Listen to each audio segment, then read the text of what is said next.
Welcome to Enjoy Fort Wayne. This episode is brought to you by the Wailanai Farmers Market and highlights the 350 vendors that make up the #1 market in the state of Indiana.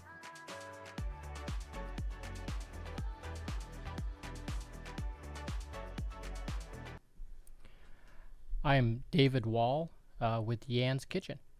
Awesome. So thanks for coming in. What do you think of this cool studio, right? Kind of cool. This is super awesome, man. You were saying you didn't know it was here and all that, right? Nope.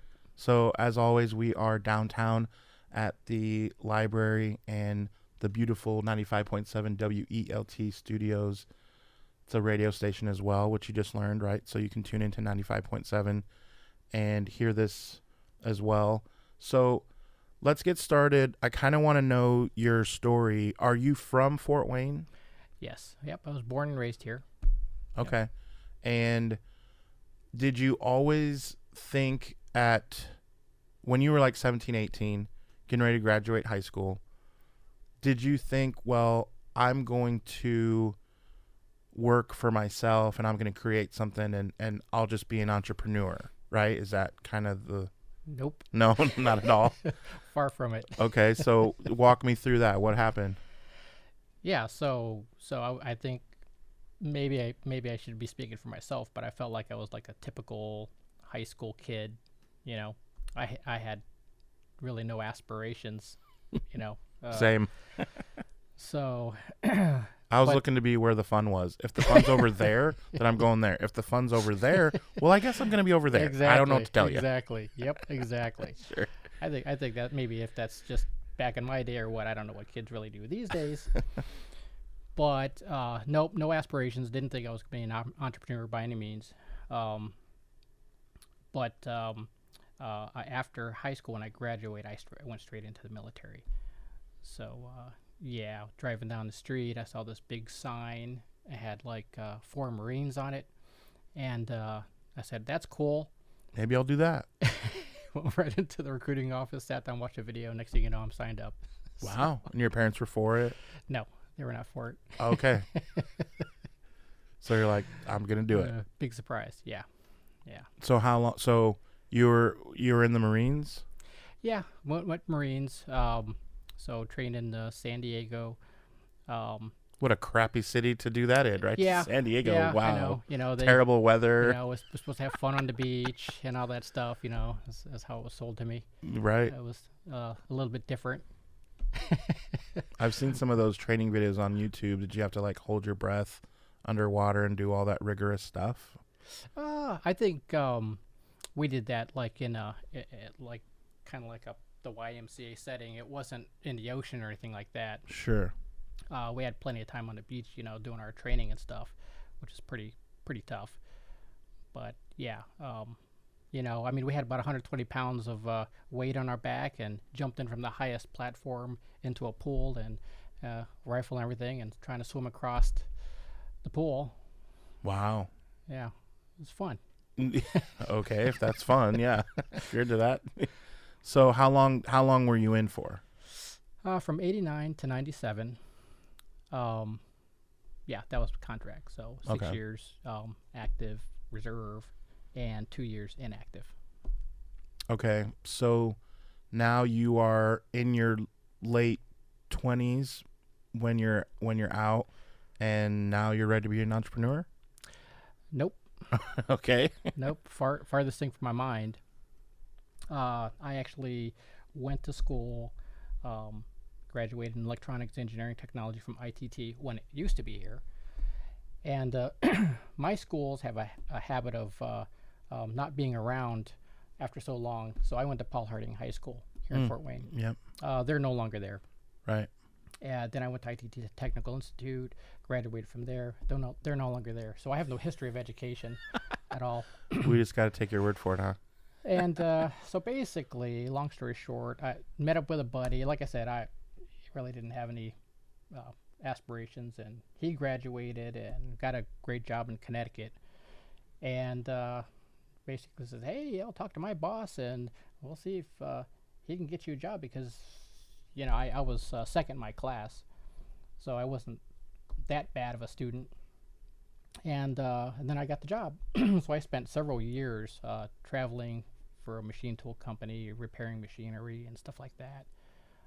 And then I went into software.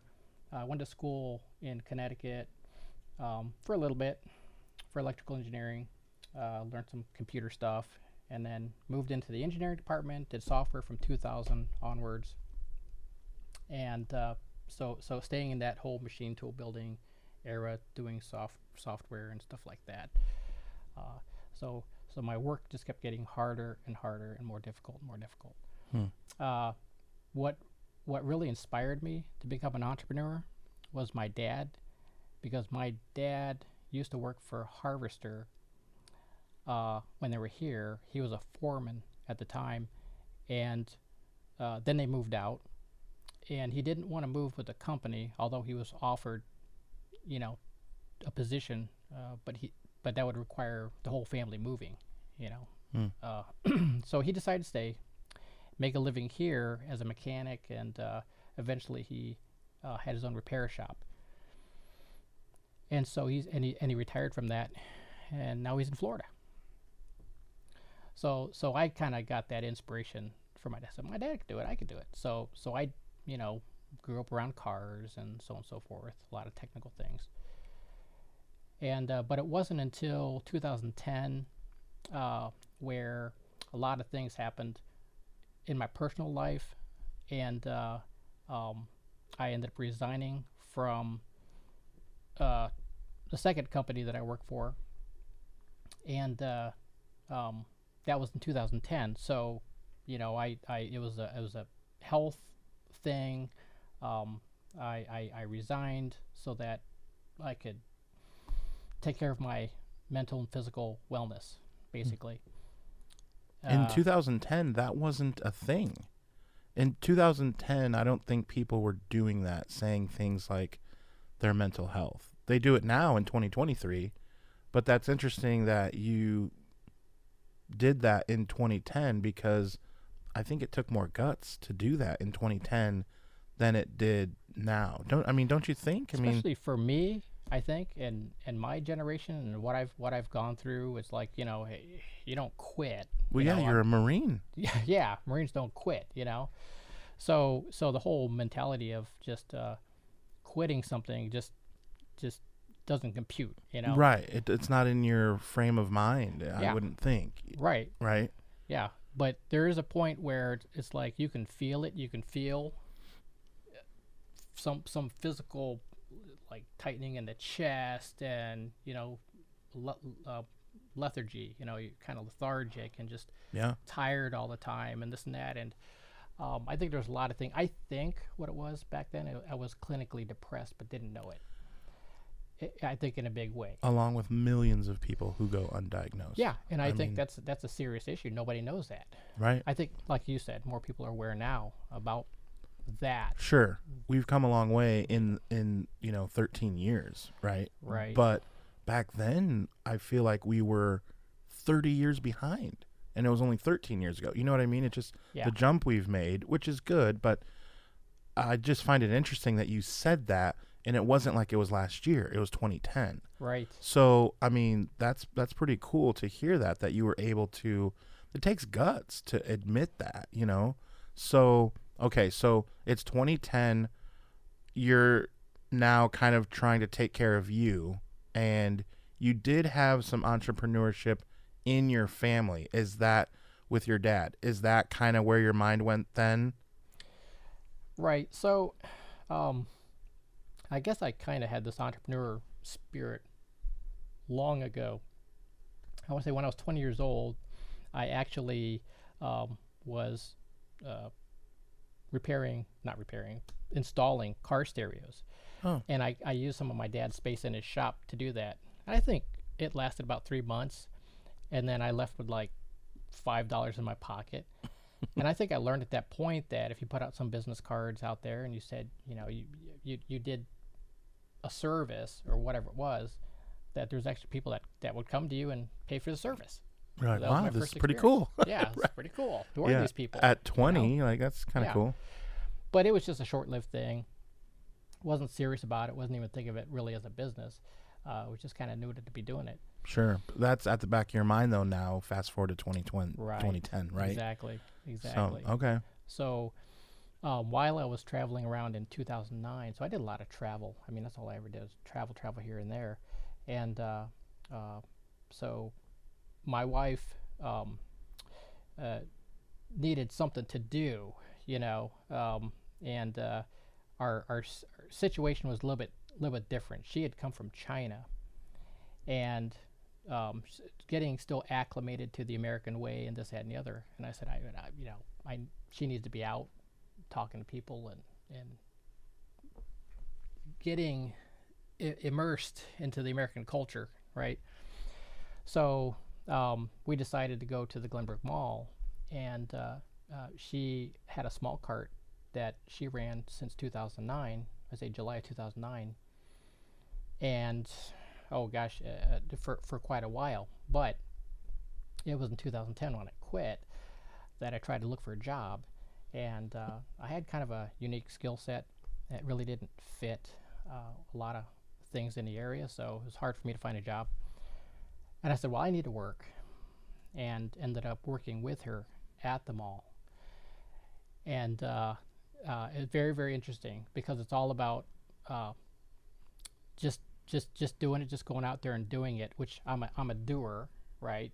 And then there's consequences of doing. so I work with her, and we had this great idea about, hey, let's get another cart. So we have two carts. One that sells flip flops and hats, which was doing okay. You know, it was a summer thing, but it was approaching winter, and got some idea from another guy. Hey, why don't you sell natural soap? And I'm like, sure, we'll do it. You know, I mean, we can sell anything, right? Anybody will buy.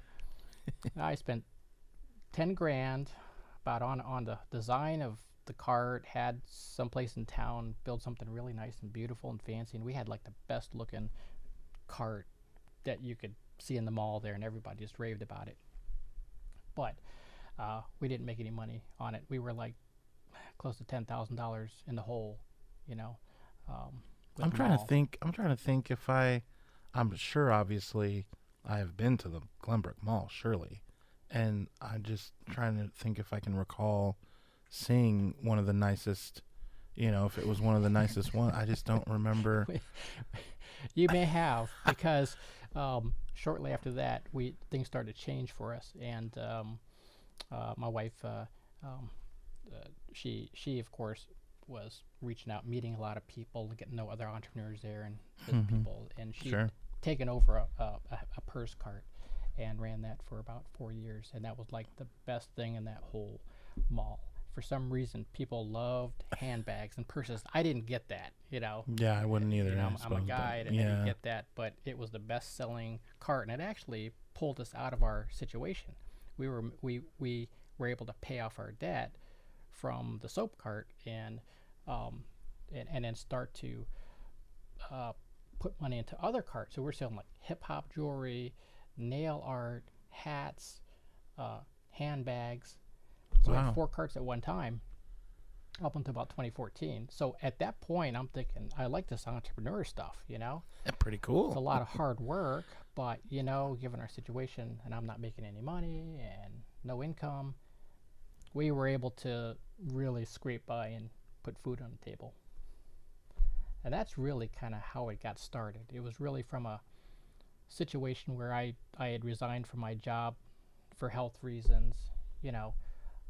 And by that way, what I mean by that is I spent months in Canada working on at an aerospace company up there on a couple of machines for milling landing gears, and it was a long, arduous project.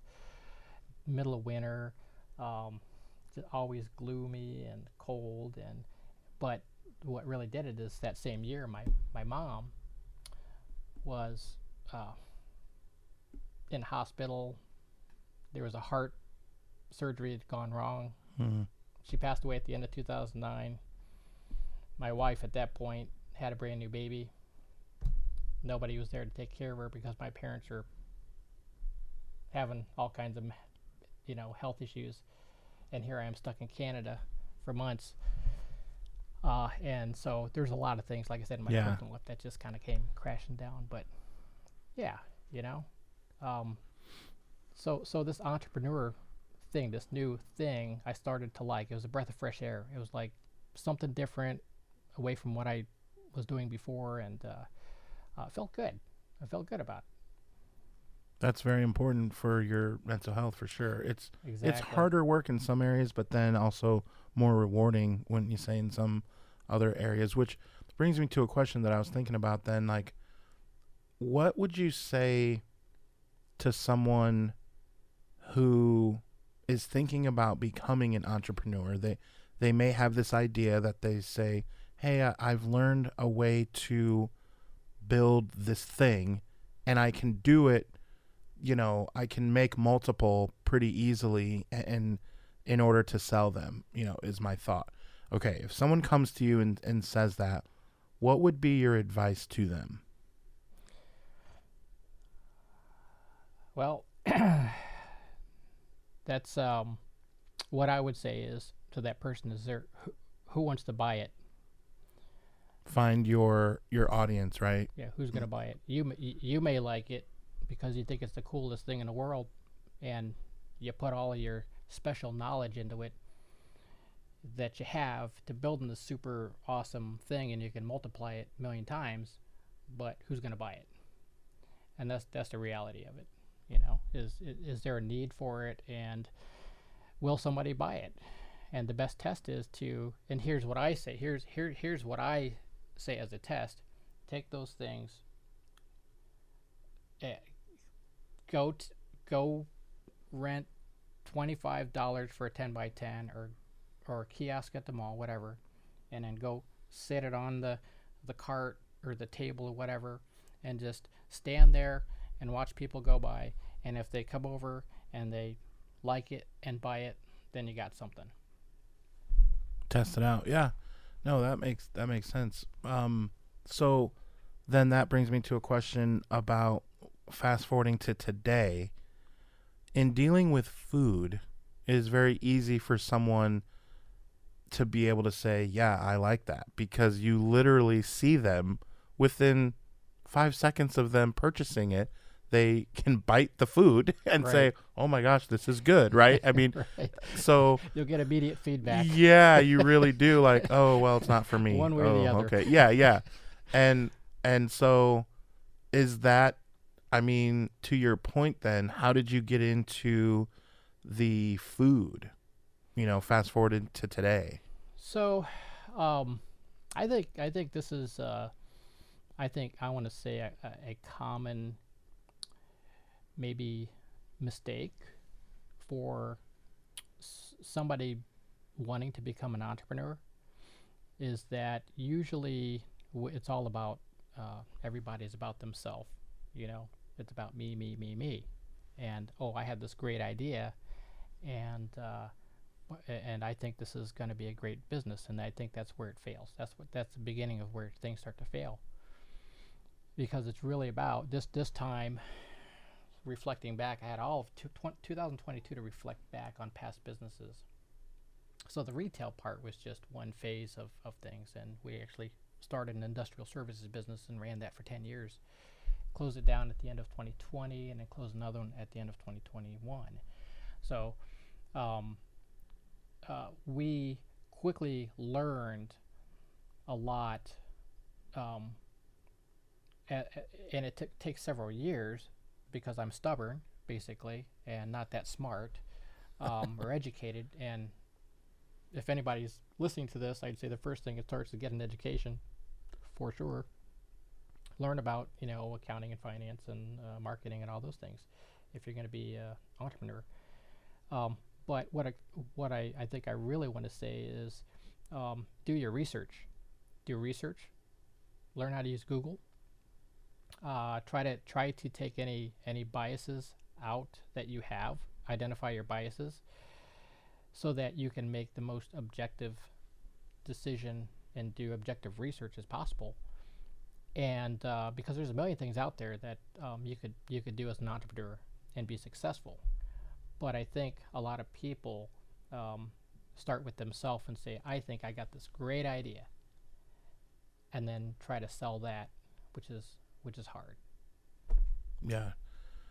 It sometimes you can kind of go about it backwards. It's always good to have some form of mentor, I think, or someone that's at least to the spot that you want to be. I've learned that like if you want to get to point B, find someone who's really close to there or there and just ask them like, "Well, what did you do when you know?" And I think that is the doing the research. That's a lot of what you're saying. I think it makes sense, right? I mean, Yeah, I mean, it makes sense if you allow it to make sense. Um, but some people are. I was stubborn, really super stubborn, you sure, know. sure. And I can think back to when a lot of people would tell me, well, did you write a business plan, or did you do Right, right. research on this, or I don't think that you know you're gonna that's gonna happen, or whatever it is, whatever the topic would be. And I just would really never listen. I would hear it, but I wouldn't really truly listen and understand what somebody's trying to tell me. And that would be the failure in my part, as an entrepreneur. But now I listen, and I try to be a better person about it, better business person. I'm still working that out. Oh yeah, and never you.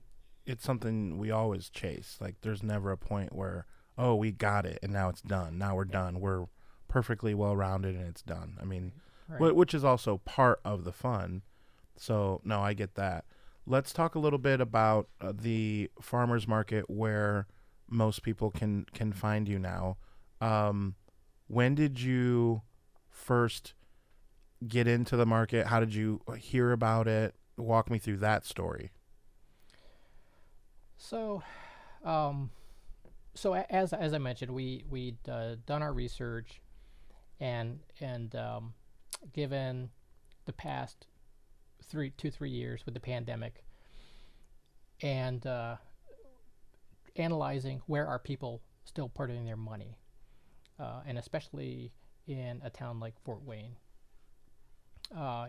If I had to rate Fort Wayne across the board with other um, cities, it's it's pretty progressive, uh, growing city, has a lot of potential, but I think it's on a cusp of um, good things, but it's not quite there yet. There's still a lot of growing it has to do, I think, and but I think people aren't ready to come in and put a huge investment. Like for instance, if they had a franchise, and they are successful in a lot of bigger cities, um, Chicago, New York, or L.A., whatever. There's a certain demographic, and I think Fort Wayne is close to that, but not quite there.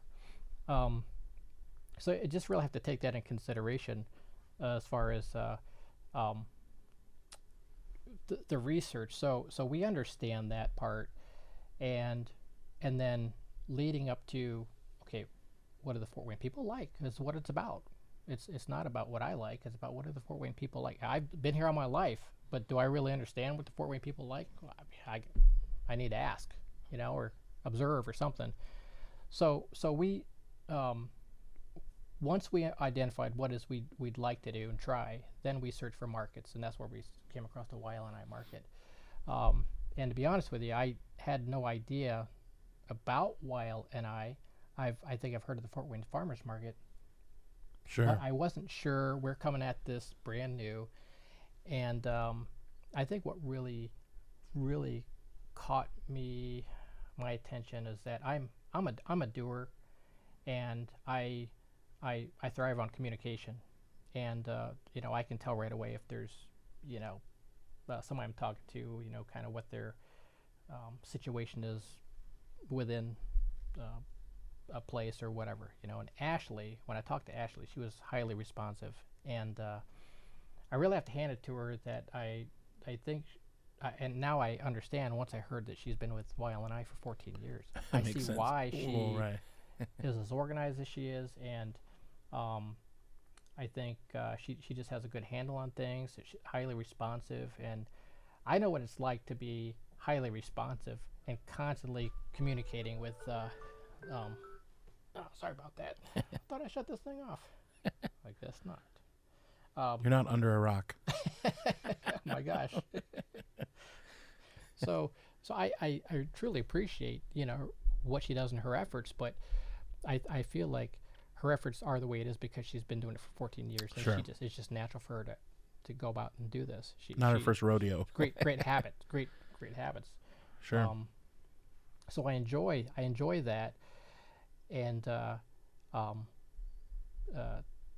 so that got me hooked right away, and I said, okay, well, it just feels right, anymore. I kind of go by a gut feeling. I don't try to analyze things so much anymore. It's more like how does my gut feel about it? It felt pretty good. Mental health. So we signed up. Yeah, exactly. It's mental health. Do I feel good about it or not? Right. When you've been around the block a few times, you can kind of go off that a little bit more than some 20-year-old kid. Yeah, I think so. I don't know, but Yeah, I've learned that too. I definitely think so. yeah.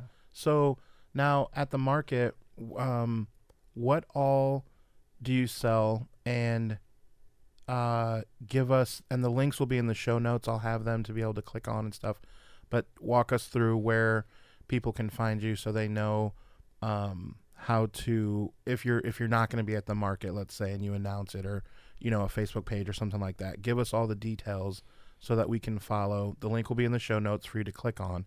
But tell us a little bit about what you sell. So we sell. Our focus is on being that we have some Asian influence in the family. So I'm half Filipino. My mom was from the Philippines. My wife is Chinese. We're Americans through and through. So from the Midwest.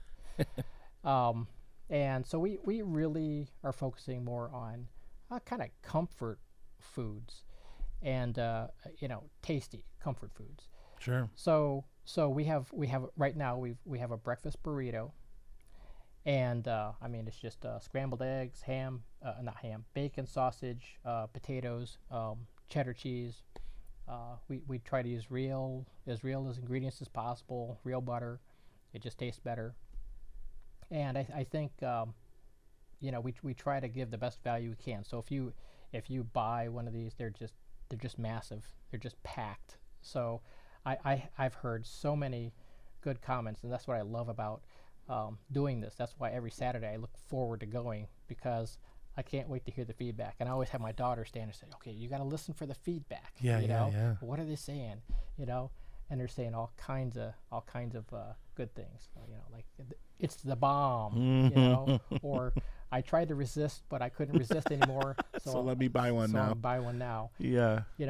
And just so many great comments, and it's kind of it doesn't matter if it's young, old. We get kids, and I've noticed this several times.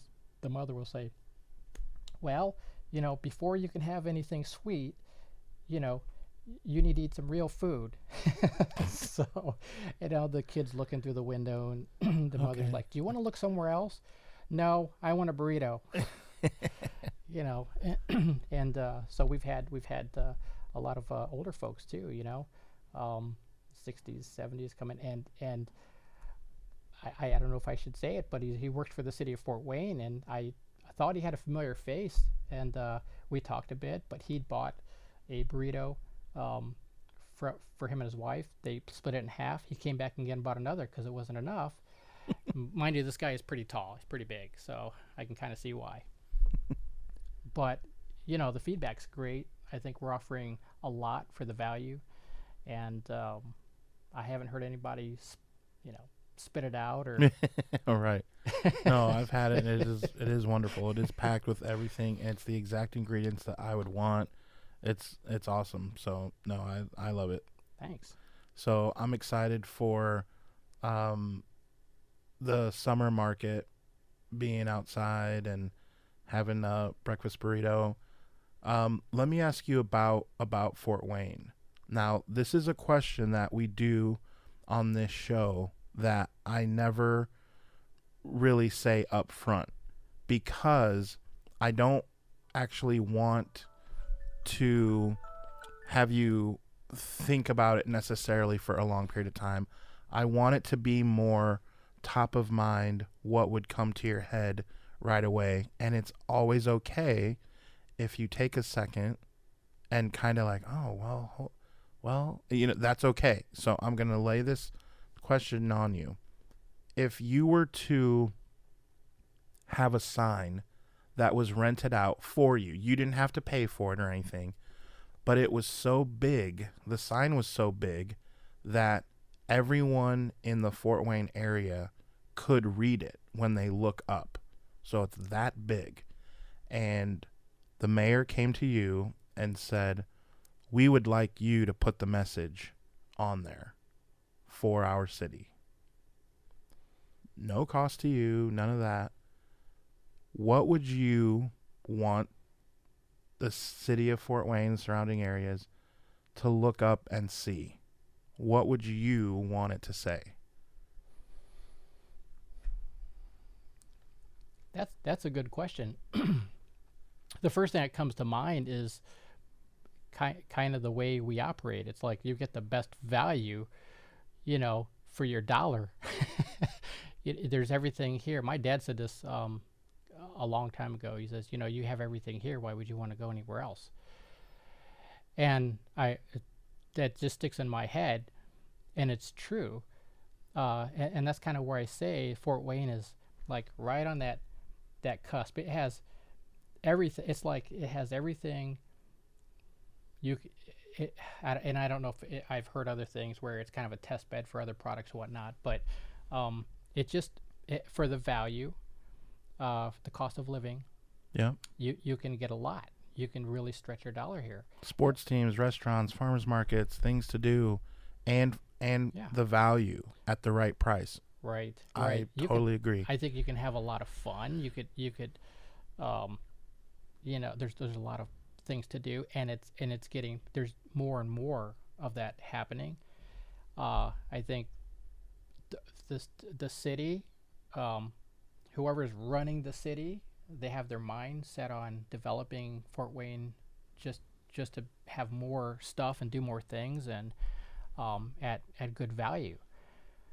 So it's a great place, at least for me, when I quit, to reset and just hit the bottom and not really have to be I